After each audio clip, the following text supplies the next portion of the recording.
안녕하세요. 사연 왔어요 톡톡입니다. 구독과 좋아요, 알림 설정 꼭 부탁드립니다. 그럼 오늘의 이야기 시작해 보겠습니다. 저의 10대와 20대는 오롯이 친구뿐이었습니다. 외아들로 자라면서 외로워서 그랬는지 그렇게 친구랑 노는 게 좋더라고요. 부모님 말씀은 귓등으로 안 들어도 친구들 말은 땅에 떨어지기가 무섭게 실행해야 직성이 풀릴 정도로 제게 친구는 종교였고 제 인생의 전부였습니다. 주변에서 아무리 친하게 지내는 친구더라도 결국 남이라며 제게 실속 차리라고 인간관계가 그런 거 아니라고 말해도 저는 듣지 않았습니다. 오히려 그 사람들에게 사랑보다는 우정이고 먼 곳에 있는 친척보다 가까운 곳에 있는 친구가 나은 거라고 큰 소리를 쳤지요. 하지만 제 이런 친구에 대한 믿음이 한 번은 무너진 적이 있었습니다. 바로 중학교 때부터 친하게 지냈던 태웅이 때문이었죠. 태웅이는 중학교 2학년 때 처음 만난 친구였는데 그 친구도 저처럼 인생 제1의 가치가 친구고 우정이다라는 생각을 하고 있어서 저와는 첫눈에 서로 비슷한 사람임을 알고 친하게 지내게 되었습니다. 저희는 모두가 인정하는 단짝이었어요. 오죽하면 학교에서 둘 중에 하나라도 안 보이면 나머지 한 사람한테 서로 어디 있는지 아냐고 당연히 물어보고 부모님들조차 각자의 아들처럼 저와 태웅이를 가리지 않고 챙겨주실 정도였죠. 그렇게 친하게 지낸 저희는 대학도 같은 대학으로 진학을 했습니다. 사실 제가 태웅이보다 조금 더 공부를 잘했기 때문에 태웅이와 같은 대학을 가는 건 조금 억울한 일이었지만 그래도 친구와 같은 대학을 가는 게 저로서는 당시 가장 중요한 일이었어요. 친구 때문에 대학도 낮춰서 간다는 저 때문에 부모님은 몹시 속상해 하셨습니다. 그래도 워낙 어렸을 때부터 친구 했던 저인지라 곧 포기하고 네 마음대로 하라고 하셨죠. 그런데 그런 태웅이가 제게 인생 첫 배신을 안겨줄 줄은 몰랐습니다. 대학교 1학년 때의 일입니다. 같은 학교 같은 과를 간 저와 태웅이는 대학교에서도 곧 유명한 단짝으로 소문이 났습니다. 하긴 다들 희한하게 생각은 했겠죠. 중학교, 고등학교 때부터 친구였던 애들이 같은 대학, 같은 과를 진학한다는 게 쉬운 일은 아니니까요. 대학을 와서도 제게는 태웅이와의 시간이 가장 중요했습니다. 시간표도 태웅이가 짜는 대로 따라서 짜고 혹 수강 신청이 늦어 같은 수업을 못 듣게 되면 제 수업을 하나 포기하고 태웅이와 같은 수업을 신청도 하지 않고 듣는 일도 있었습니다. 당연히 성적은 점점 차이가 나기 시작했죠.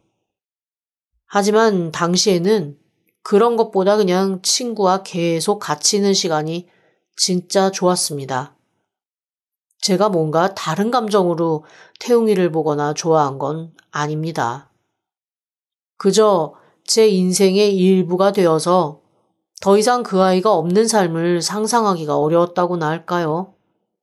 그런데 저와 달리 태웅이는 우정보다는 다른 것들이 점점 더 중요해지는 것 같더라고요. 저 말고 다른 친구들과 노는 시간이 더 길어지고 따로 뭔가 약속을 잡는 경우도 왕왕 발생했습니다.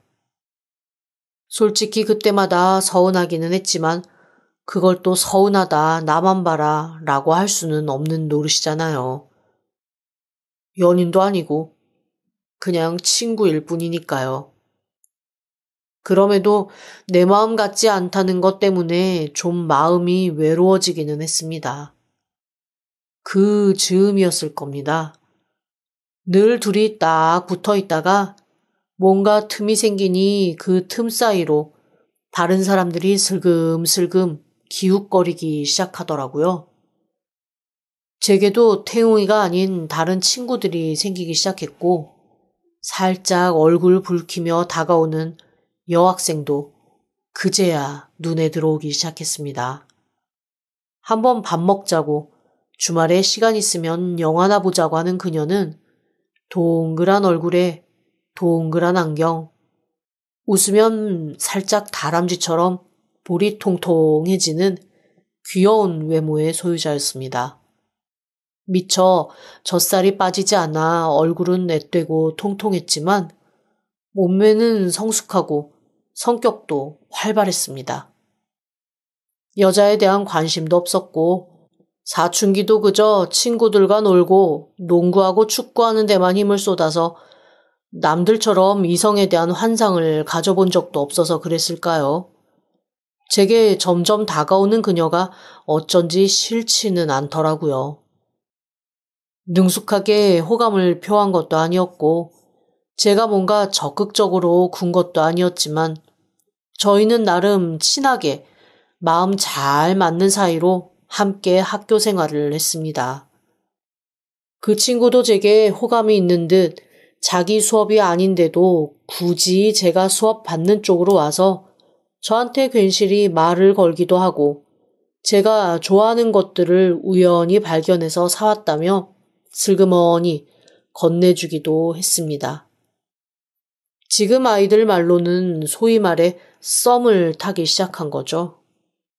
그런데 그 밝은 에너지의 그녀를 저만 좋아한 건 아니었던 모양입니다. 사실 저는 그때 이성적인 부분에서는 조금 미성숙한 부분이 많아서 제가 가지고 있는 이 감정이 여자로서 한 사람을 좋아하는 건지 아니면 귀여운 동생이나 보호해 주고 싶은 연약한 존재를 보는 그런 너그러운 마음으로 그 여자를 보는 건지 제 마음조차 구분하지 못하고 있었습니다.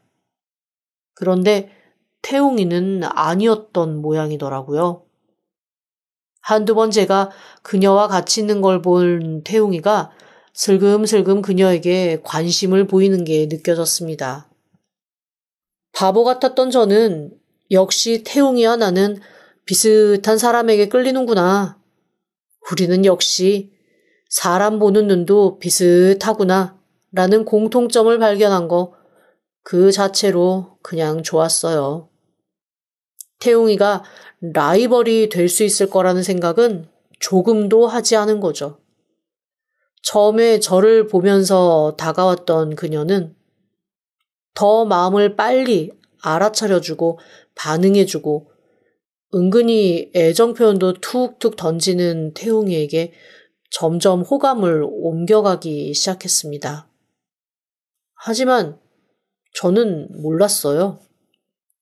나중에서야 그게 사랑이 움직이는 과정이었구나라는 걸 깨달았을 뿐이고 그 당시에는 저와 그녀가 먼저 알고 태웅이가 나중에 들어왔지만 모두가 공평하게 서로를 배려하고 교제하는 그런 사이가 되었다라고 마냥 좋아하기만 했습니다.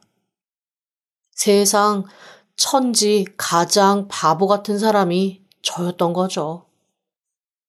그러다 시간이 흘러 군대를 갈 때가 되었습니다. 저는 사실 태웅이와 같이 가고 싶었어요.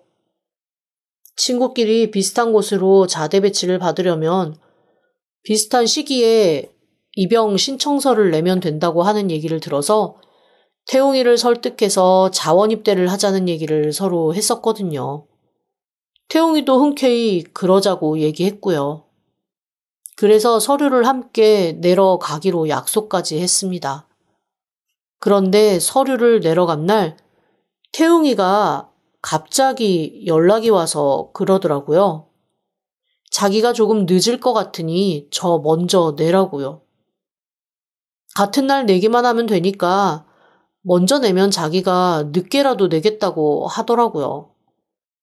마침 저는 뒤에 아르바이트 시간이 걸려 있어서 그러겠다 하고 지원서를 냈습니다. 그리고 그날은 일단 저도 아르바이트가 늦게 끝나서 뭔가 확인을 못했고요. 다음날 학교에서 만난 태웅이는 저를 보고 좀 당황한 얼굴로 머뭇거렸습니다. 그리고는 분명 저를 봤음에도 후다닥 모른 척하고 어디론가 급하게 가버리더라고요. 제가 전화를 해도 나중에 통화하자며 끊고 문자도 무시하며 일주일이라는 시간이 흘렀습니다. 그런 경우는 처음이라 저도 당황스러워 자꾸만 태웅이를 찾게 되더라고요. 지금 생각하면 저도 좀 심했다 싶을 정도로 집착적인 마음으로 태웅이의 흔적을 찾았습니다. 그리고 태웅이를 드디어 만날 수 있었습니다. 저한테 호감을 표시했던 그 여학생의 자취방 앞이었어요. 반바지처럼 생긴 트렁크 팬츠 위에 긴 패딩을 하나 대충 둘러입고 슬리퍼를 끌고 막 자취방을 나오면서 바나나와 과자를 사오면 되겠냐고 발뜬 목소리로 물어보는 태웅이. 그 말에 커피도 사다 달라고 애교스럽게 대답하는 그녀. 저는 순간 머리가 멍해지며 우뚝 그 자리에 멈춰 섰습니다. 그리고 태웅이와 마주했죠. 태웅이는 몹시 당황하며 변명을 늘어놓기 시작했습니다. 시작은 미안하다는 거였어요. 군대를 빨리 다녀오는 게 맞긴 한데 여자친구랑 지금 한참 좋은 시기라 미룰 만큼 미루고 싶었다. 그런데 너한테 말하는 게 힘들어서 피해 다녔다. 그런 변명을 하더라고요. 순간 머리를 한 대 얻어맞은 것 같았습니다. 저한테 그런 얘기를 편하게 하지 못해 도망다닌 태웅이도 저 빼고 둘이 깊은 관계로 발전했음에도 혼자 몰랐던 저도 뒷일 생각 않고 덥석 내버린 입대 지원서 때문에 빼도 박도 못하게 학기 중간에 영장을 받게 된 제 현실도 모든 것이 한꺼번에 터져버린 느낌이었습니다. 결국 태웅이는 그날부터 저를 대놓고 피해 다니기 시작했고 학교에는 이상한 소문이 돌기 시작했습니다. 제가 태웅이를 오랜 시간 스토킹을 해왔다는 거였습니다. 그러면서 퍼진 얘기는 사실 반박할 수가 없었습니다. 왜냐하면 태웅이가 하는 모든 일에 제가 있기는 했으니까요. 그 소문에 더해진 건 이제는 태웅이의 여자친구가 된 그녀의 증언이었습니다. 제가 그 집까지 가서 태웅이를 만난 것, 자기가 데이트할 때마다 제가 집요하게 전화를 해서 태웅이를 괴롭혔다고 하는 것, 거기에 군대까지 끌고 가려고 제가 술을 썼다고 소문에 소문을 더하더라고요. 그러다 보니 소문은 눈덩이처럼 불어나고 살이 붙으면서 저는 진짜 이상한 놈이 되어갔습니다. 훨씬 좋은 학교 갈 수 있는데 태웅이 때문에 이 학교를 온 뼛속부터 미친놈이 된 거죠. 결국 저는 자의반, 타의반으로 학교를 휴학해야 했습니다. 그리고 반년을 히키코모리처럼 살다가 바로 군대를 갔지요. 군대에서는 그 어떤 소식도 들을 수가 없었습니다. 불행인지 다행인지 제대 후 학교로 돌아왔을 때는 저를 아는 사람이 별로 남아있지 않더라고요. 제 동기들은 다 뒤늦게 군대를 갔고 여자 동기들은 대부분 졸업을 한 상황이었거든요. 제가 군대 앞뒤로 휴학을 최대한 길게 한 게 오히려 득이 된 셈이었죠. 여튼 저는 그때부터 공부만 했습니다. 인간관계도 거의 끊고 공부만 들고파서 성적은 잘 나왔고 그걸 좋게 봐주신 교수님 덕에 대학원에 진학하며 계속 외골수로 연구와 공부만 했습니다. 그러다 취직한 곳은 국내의 한 의학회사였는데 여기서도 저는 외톨이였습니다. 무균실에서 홀로 하루 종일 연구를 하다 보면 하루 종일 입 한 번 안 떼는 경우도 있었거든요. 여자친구는커녕 남자친구도 만들기 어려운 상황에서 기계처럼 일하고 돈을 벌었습니다. 그렇게 10수년이 지났습니다. 저는 정말 주변에 아무도 없는 외로운 중년이 되었지요. 부모님은 제 걱정만 하시다가 수년 전에 차례대로 돌아가셨습니다. 형제자매도 없다 보니 부모님이 축적하신 큰 재산은 고스란히 제 몫이 되었지만 그것도 기쁘지 않더라고요. 이게 돈도 서로 원하고 같이 쓰고 나눌 사람이 있어야 가치가 있는 거지. 한 달에 10만 원이 쓰나 100만 원이 쓰나 크게 쓸 것도 즐길 것도 없는 사람한테는 큰 돈이 별 의미가 없더라고요. 이렇게 잘 불려서 가지고 있다가 죽기 전에 사회 환원이나 해야겠다라는 생각을 하며 하루하루 그냥 버텨나가던 어느 날이었습니다. 제 인생에 정말 없을 일이 하나 생겼습니다. 바로 여자가 나타난 거죠. 모태솔로인 제 앞에 나타난 그 여자는 어느 날 갑자기 하늘에서 떨어진 것처럼 제 앞에 자연스레 나타났습니다. 처음 그 여자를 보고 저는 사실 너무 놀랐습니다. 대학교 때 제 인생 처음이자 마지막으로 마음을 좀 줄까 말까 했던 그녀와 너무 닮았거든요. 앞집으로 이사를 왔다며 인사를 건네는 그 모습을 보며 혼자 얼마나 놀라서 당황했던지요. 손에 들고 있던 텀블러를 떨어뜨려 그 안에 있는 커피를 사방에 뿌려댔지 뭡니까? 이런 정말 죄송합니다. 이런 실수를. 아니에요. 그럴 수도 있죠. 원래 우리 나이에는 손에서 뭐가 잘 미끄러지고 그러잖아요. 그러게요. 안 그랬었는데. 이사 온 지는 며칠 되었는데 얼굴 처음 뵙네요. 회사 일이 많이 바쁘신가 봐요. 그냥 직장이죠 뭐. 그냥 다니는 겁니다. 생계니까. 어머, 이렇게 진지한 대답을 들을 생각은 아니었는데. 맞아요. 생계죠.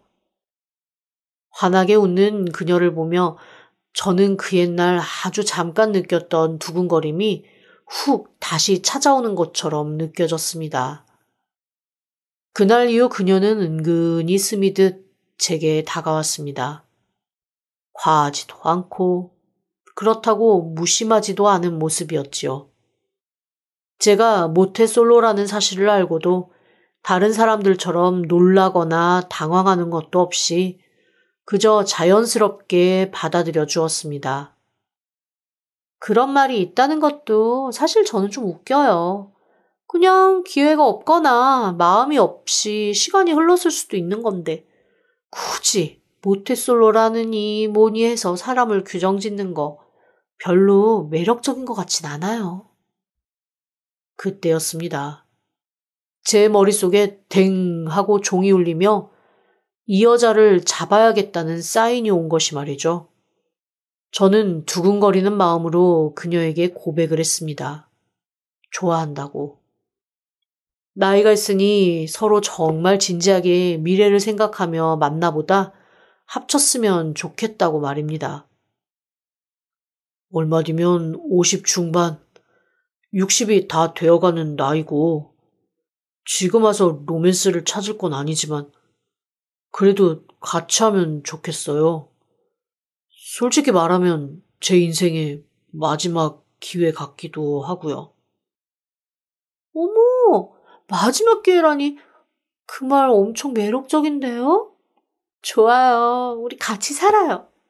우리 이사 가요. 이사요? 갑자기? 우리 서로 부모님도 안 계시고 허락받을 나이도 아니고 당신도 나도 하루가 아까운 시기 아니에요? 우리 이사 가요. 여기는 이웃이잖아요. 이웃끼리 왔다 갔다 하면 또 이상한 소문나고 그런 거 나 싫어요. 그냥 아예 이참에 두 사람 다 집 빼서 이사해요. 네? 듣고 보니 그 말이 맞는 것 같았습니다. 제가 어렸을 때부터 소문은 아주 지긋지긋한 사람이잖아요. 그녀 말대로 양쪽 집을 합쳐서 함께 제대로 신혼살림을 해야겠다는 생각이 들었습니다. 그동안 작은 가게를 하다가 사정이 안 좋아져서 접고 지금은 다른 일을 물색하던 중인 그녀를 배려해서 일단 신혼집은 제가 구하기로 했습니다. 알고 보니 이사 온 집도 월세였더라고요. 얼마 되지 않는 보증금, 살림 사는 데 쓰는 것보다는 그녀가 갖고 있는 게 마음 한켠에 위안이 될 것 같아 일단 결혼 준비는 제가 하겠다고 했습니다. 그동안 안 쓰고 모은 돈, 아니, 쓸 데가 없어서 자연스레 모인 돈과 부모님이 주신 돈, 뒀다 뭐합니까? 이럴 때 써야죠.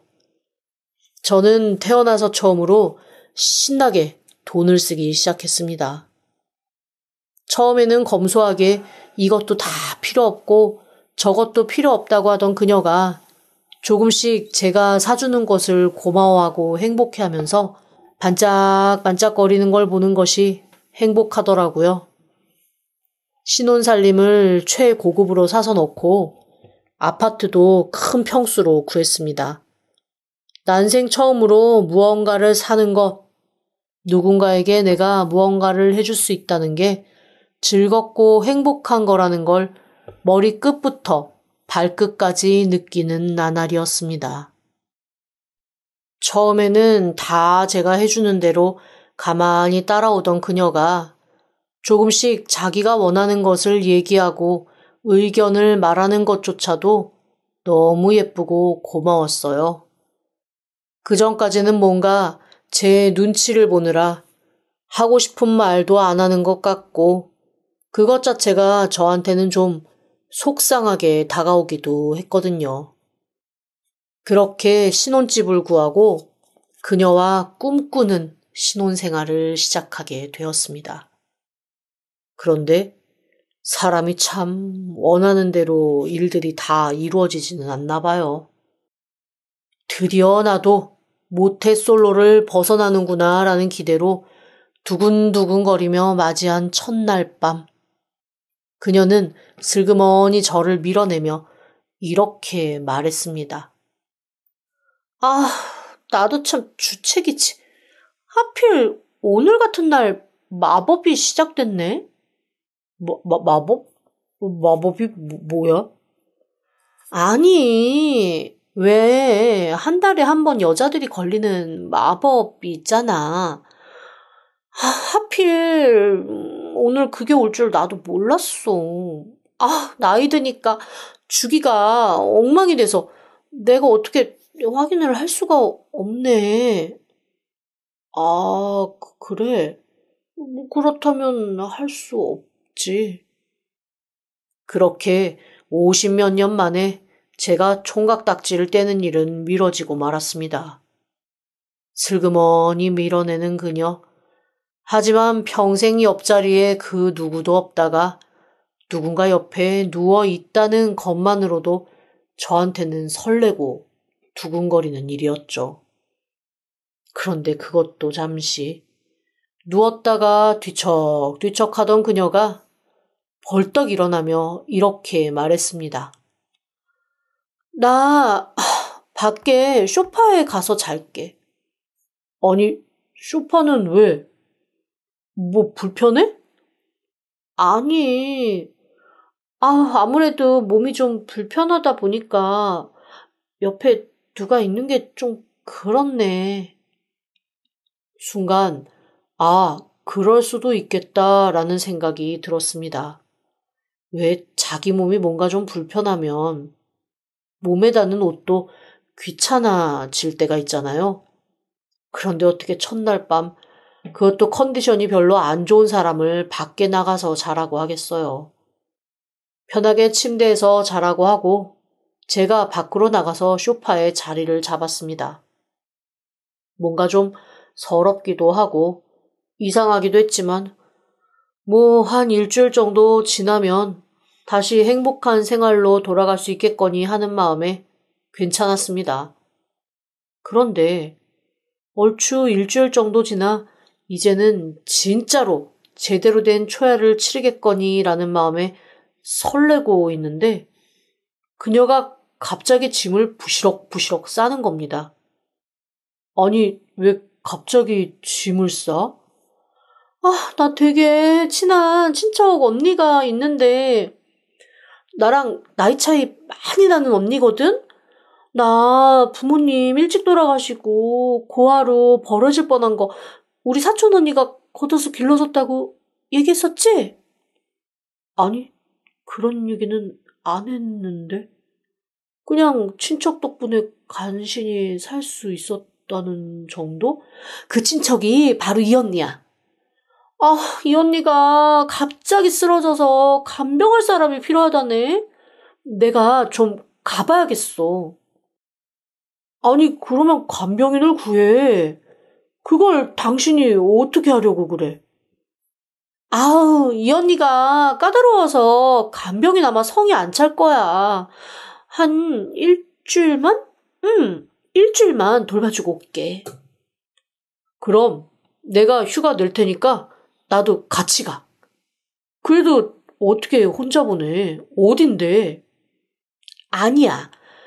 지방이고 시골 병원이고 그리고 이 동네 사람들 나 다 아는데 소식도 없이 결혼한 거 알면 아마 엄청나게 서운하실 거야. 뭐라고 하실 거라고. 그러니까 언니 건강해진 다음에 정식으로 가서 인사하고 지금은 나 혼자 갔다 올게. 그렇게까지 말하는데 또 굳이 내가 따라가겠다라고 분란을 만들 수가 없더라고요. 일단 알겠노라 하고 아내를 혼자 내려보냈습니다. 그렇게 일주일이 지난 후에 돌아온 아내는 그날 이후로도 이런저런 핑계를 대며 저와의 잠자리를 피했죠. 그렇게 한 20일쯤 지나니까 다시 마법에 걸렸다며 또 저를 방 밖으로 내쫓더라고요. 이쯤 되니 뭔가 이상하다는 생각이 들었습니다. 너무나 자연스럽게 저를 피하고는 있었지만 이게 서로 좋아서 서로 마음을 나눠서 결혼한 남녀가 한 달이 넘는 시간 동안 포옹과 손잡는 거 외에 아무것도 그 어떤 진도도 나가지 않는다는 게 너무나 이상한 거잖아요. 저희가 10대도 아니고 둘 다 50 중반이 훌쩍 넘은 상황에서 말이죠. 제가 점점 불만을 표시하고 짜증을 내려고 하니 그녀는 오히려 적반하장으로 저한테 혹시 자기랑 자고 싶어서 결혼하자고 한 거냐고, 우리 평생을 그냥 함께 보낼 사이로 동반자로 함께 살게 된 거 아니냐고 따지더라고요. 앞으로 수십 년 같이 살 건데 이깟 잠자리 며칠 정도 늦어지는 것 때문에 자기를 이렇게 달달 볶아야 속이 시원하겠냐고 그 자리에서 펑펑 울더라고요. 또 그 말을 듣고 보니 또 그것도 맞는 말이다 싶어서 할 말이 없어졌습니다. 조금 미안하기도 하고 제가 괜히 보챈 게 아닌가 조금 죄스럽기도 하고 마음이 또 복잡해지더라고요. 그녀는 저한테 그렇게 한번 화를 버럭 내고 저는 그 이후로 그냥 자연스럽게 동거인처럼 그녀와 한 집에 살기 시작했습니다.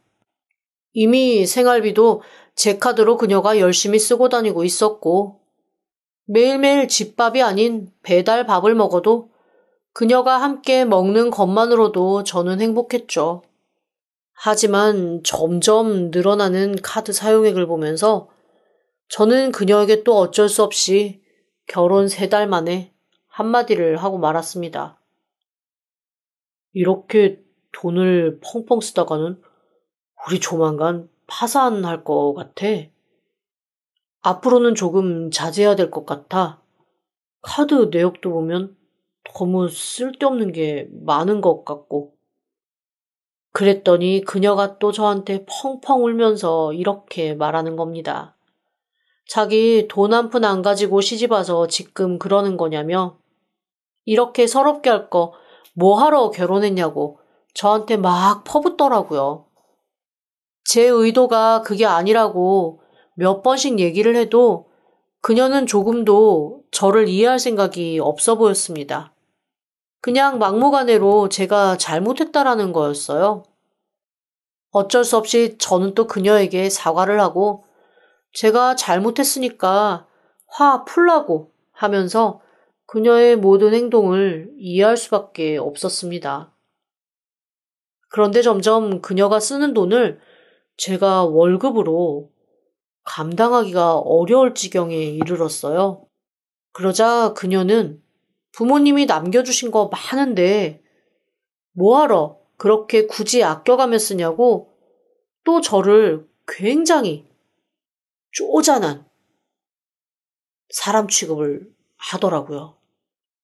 그 순간 저는 이런 생각이 하나 들었습니다. 혹시 내가 뒤늦게 호구 잡힌 것이 아닐까?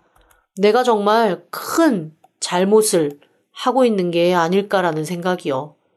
그래서 고민을 하다가 그녀에게 앞으로는 제가 살림에 좀 관여를 해야겠다고 선언을 하고 말았습니다.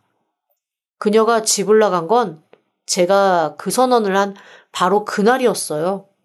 더 이상 이렇게 갑갑하게 못 살겠다며 훅 집을 나가버리더라고요. 저도 제 나름대로 화가 나서 잡지 않았습니다. 그렇게 그녀는 자취를 감췄죠. 저는 그냥 이게 흔히 하는 경제권 싸움의 부부싸움이라고만 생각을 했습니다. 그런데 하루가 지나고 이틀이 지나도 그녀에게서 연락이 없자 조금씩 불안해지더라고요. 아무리 전화를 해도 전화도 받지 않고 말이죠. 이거 단단히 삐졌나 보다. 그냥 내가 모르는 척 져줘야 하나라는 생각을 하고 있던 와중 누군가가 제 집을 찾아왔습니다. 한눈에 봐도 몹시 험악해 보이는 인상의 남자였습니다. 그 남자는 저한테 이름을 묻고 저를 위아래로 훑어보더니 대뜸 제 아내의 이름을 말하면서 이 여자 어디 있냐고 묻더라고요. 제가 정색하며 제 아내한테 무슨 볼일이시냐고 했더니 그 남자가 있는 대로 콧웃음을 치면서 제 멱살을 잡고 흔들어대며 이렇게 얘기하는 겁니다. 네 아내는 무슨 네 아내? 걔 내가 10년 넘게 데리고 산 마누라야. 오냐오냐 봐줬더니 2년이 도망가서 살림을 차려? 내가 이 년놈들을 내 가만두지 않을 거야. 저는 그럴 리가 없다고 혼인신고까지 다 했는데 그게 무슨 소리냐고 했습니다. 그러자 그 남자가 저를 위아래로 아주 한심하게 훑어보며 이렇게 얘기하더라고요. 네 눈으로 확인했어? 혼인신고를 어떻게 해? 나랑 이미 혼인신고가 되어 있는데.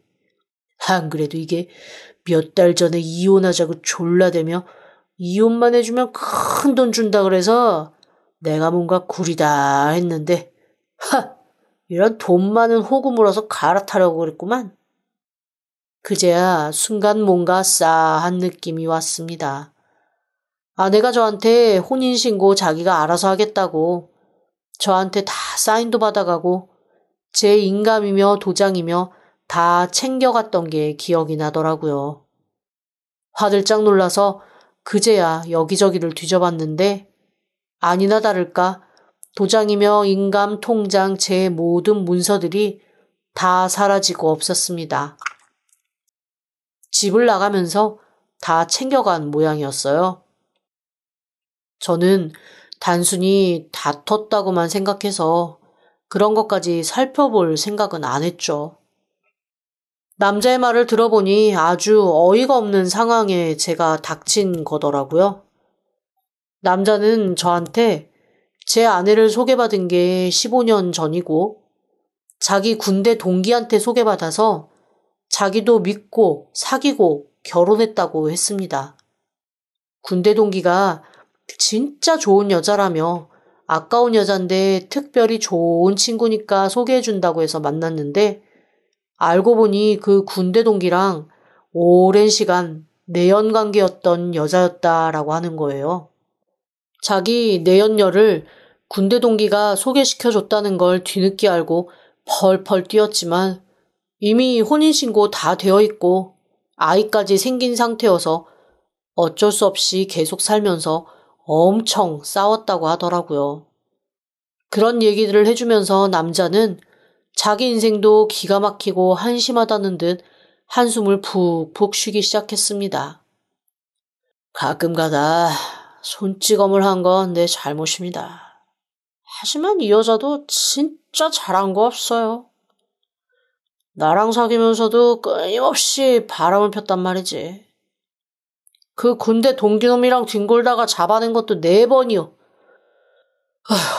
그놈 외에도 내가 이런 식으로 이 여자가 바람 펴서 쫓아와 멱살잡이 한 게 당신이 처음이 아니라니까요. 저는 사실 그 모든 말을 믿을 수가 없었습니다. 아니, 믿고 싶지 않았어요. 그녀가 저한테 일부러 접근한 것 같다는 그의 말을 듣고도 저는 제 상황을 이 여자가 알 리가 없는데 어떻게 일부러 접근을 하겠냐라며 그럴 리는 없다라고 고개를 저었습니다.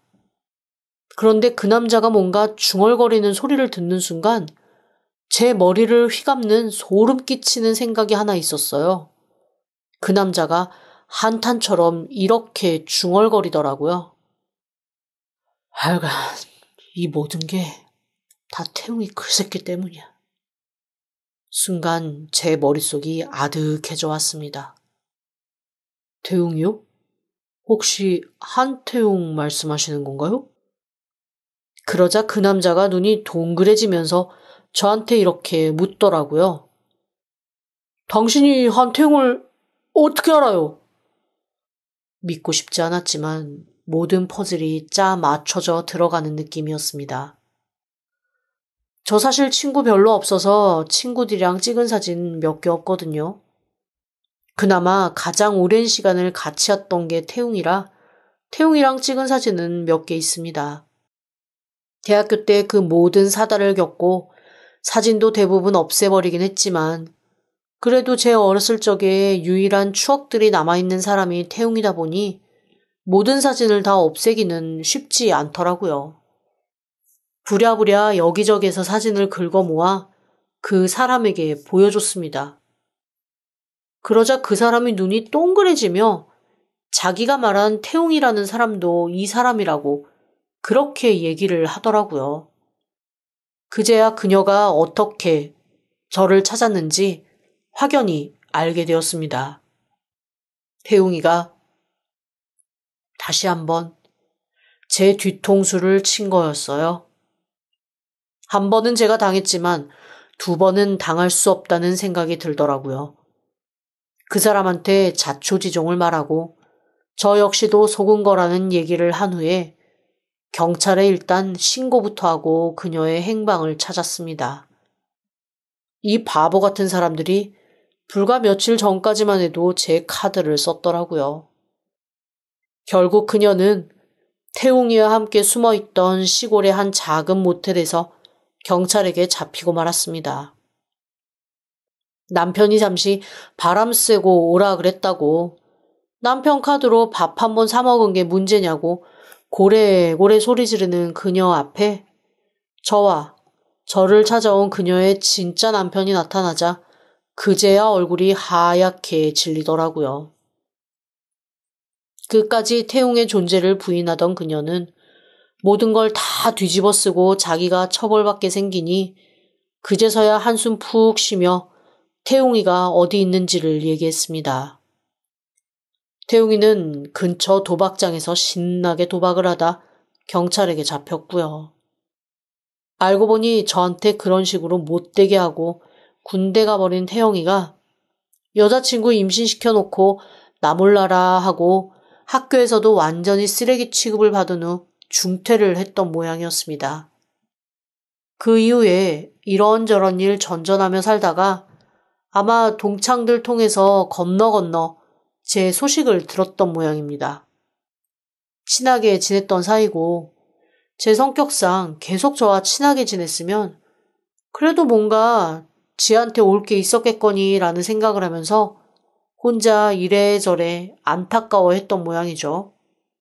결국 태웅이는 그러다가 제 뒤통수를 치기로 마음먹은 겁니다. 마침 제가 계속 연애도 안 하고 모태솔로로 지내고 있는데 자기가 오랜 시간 북적거리며 사귀고 있는 여자가 저의 첫사랑과 비슷하게 닮은 외모를 가지고 있다 보니 그 모든 걸 끼워 맞춰 제 돈을 뜯어낼 생각을 했던 겁니다. 태웅이의 가방에서는 그녀가 갖다 줬을 게 뻔한 저의 온갖 문서들과 인감, 위임장까지 고스란히 다 발견됐어요. 아마 그거를 태웅이가 좀 더 발빠르게 움직여서 돈으로 바꿨다면 저는 조금 더 큰 손해를 입었겠지만 도박에 미쳐 그것들을 빠르게 해결하지 않은 게 저한테는 고마운 일이라면 고마운 일이었죠. 어쨌건 저의 인생 첫 결혼은 그렇게 오랜 친구였던 놈 때문에 완전히 실패로 돌아가고 저는 다시 모태 솔로의 길로 돌아오고 말았습니다. 마치 한여름밤의 꿈처럼 그녀가 잠시 나타났던 지난 몇 달간은 제게 꿈이자 추억으로 아련하게 남고 좋은 기억으로 마무리되진 않았지만 그래도 잠시나마 그렇게 두근거리는 감정을 느끼게 해줬다는 것만으로도 그냥 감사하려고요. 그리고 앞으로는 제 눈으로 직접 보고 확인하지 않는 한 그 누구도 쉽게 믿지 않으려고 합니다. 사람 좋아하다가 결국 사람 때문에 망한 제 인생이 조금은 서럽지만 그래도 어쩌겠어요. 더 늦기 전에 깨달은 걸 다행이라고 생각해야죠. 지금까지 들어주셔서 감사합니다. 구독과 좋아요, 알림 설정은 사연 왔어요 톡톡에게 큰 힘이 됩니다. 지금 바로 구독 부탁드립니다. 그럼 다음 사연으로 또 찾아오겠습니다. 감사합니다.